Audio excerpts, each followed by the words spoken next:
KPHP police station పరిధిలో మాజీ మంత్రి సోదరుడి కుమారుడు మద్యం మత్తులో కారు నడిపి ఇద్దరు వ్యక్తులు ప్రయాణిస్తున్న ద్విచక్ర వాహనాన్ని ఢీకొట్టి బీభత్సం సృష్టించిన ఘటన ఆలస్యంగా వెలుగులోకి వచ్చింది.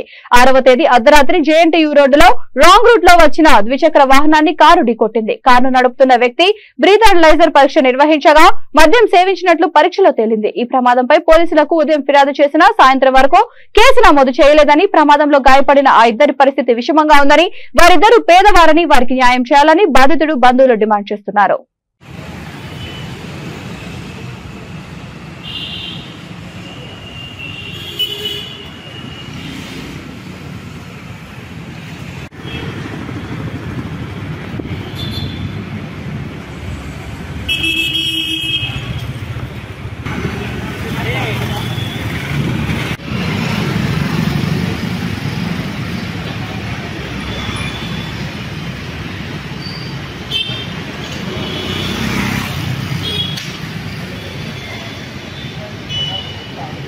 నైట్ 1:30 టైంలో యాక్సిడెంట్ అయింది.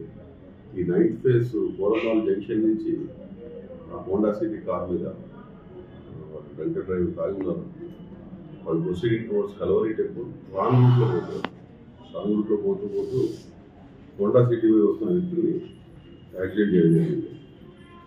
దాంట్లో ఇద్దరికి ఇంజురీస్ అయ్యాయి. బల్వార్ ఆయనకి దారుచంద్ ఆయనకి ఇద్దరికి ఇంజురీస్ అయ్యాయి. పర్లేదు వాళ్ళిద్దరు స్టేబుల్ ఉన్నారు. దీంట్లో ముగ్గురు వ్యక్తులు ఉన్నారు కార్లో. ముగ్గురు వ్యక్తులతో పాటు ఒక డ్రైవర్ పోయి యూటర్న్ ఉంటే యూటర్న్ చేసుకొని వస్తున్నారు. అదే టైంలో రాంగ్ సైడ్లో కార్ వచ్చేసి వాళ్ళిద్దరిని గుద్దేసి వెళ్ళిపోయింది. అందులో ఇప్పుడు 3 మెంబర్స్ ఉన్నారా 4 మెంబర్స్ ఉన్నారా తెలీదు. వాళ్ళు ఇక్కడ గాయలైన నేను ఆల్మోస్ట్ ఇంటి దగ్గర వచ్చేస్తే ఈ బన్వారీలాల్లో ఎవరికో నా నెంబర్ ఇచ్చారు. నేను ఫోన్ చేస్తే వాళ్ళు అక్కడ నుంచి ఫోన్ చేశారు. నేను వెళ్ళే లోపల అక్కడ వాళ్ళు అంబులెన్స్ పిలిచారు. అక్కడ నుంచి మేము ఇద్దరిని తీసుకొచ్చి హాలిస్టిక్లో చేసినాక నిన్న ఎంతనే అక్కడ ట్రీట్మెంట్ జరిగింది. ఇక్కడ మన హాస్పిటల్లో బన్వారీలాల్లో నిన్న ఈవినింగ్ తీసుకొచ్చాను. ఇక్కడ మాకు తెలిసిన డాక్టర్స్ కొంచెం నాకు నమ్మకమైన హాస్పిటల్, నేను ఏదైనా కూడా ఇక్కడే చూపిస్తాను. సో బన్వారీలా అట్లా అంటే మేము నిన్న మార్నింగ్ 9కి ఎస్ఐ గారు ఫోన్ చేశారండి. ఇట్లా మీరు వచ్చి కంప్లైంట్ ఇవ్వండి అని చెప్పి వెళ్ళాము అక్కడ స్టేషన్కి. కంప్లైంట్ ఇవ్వడానికి అతను తెలుగు రాయడం రాదని నన్ను తీసుకెళ్ళారు. నేను వెళ్ళి రాస్తుంటే అప్పటికే అక్కడ ఎస్ఐ గారి టేబుల్ మీద ఒక 3 పేపర్లు ఉన్నాయి. ఒక ట్రంక్ అండ్ డ్రైవ్ స్లిప్పులు 3 ఉన్నాయి. దాని మీద దాంట్లో 160, 149 అట్లా అవపడుతున్నాయి. 2-3 స్లిప్పులు ఉన్నాయి. పైన పేర్లు అగ్రజరెడ్డి పేరు ఒకటి, కార్తీక్ అని ఇంకొక అబ్బాయి పేరు, ఇంకొక పేరు, 3 పేర్లు రాసి ఉన్నాయి. వాళ్ళ ఫోన్ నెంబర్లు అన్నీ రాసి ఉన్నాయి.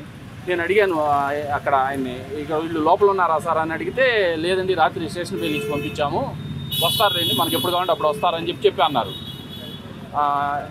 అయితే ఇంకా అప్పుడు కంప్లైంట్ రాసిచ్చాము మొత్తం మేము. రాసి అప్పుడు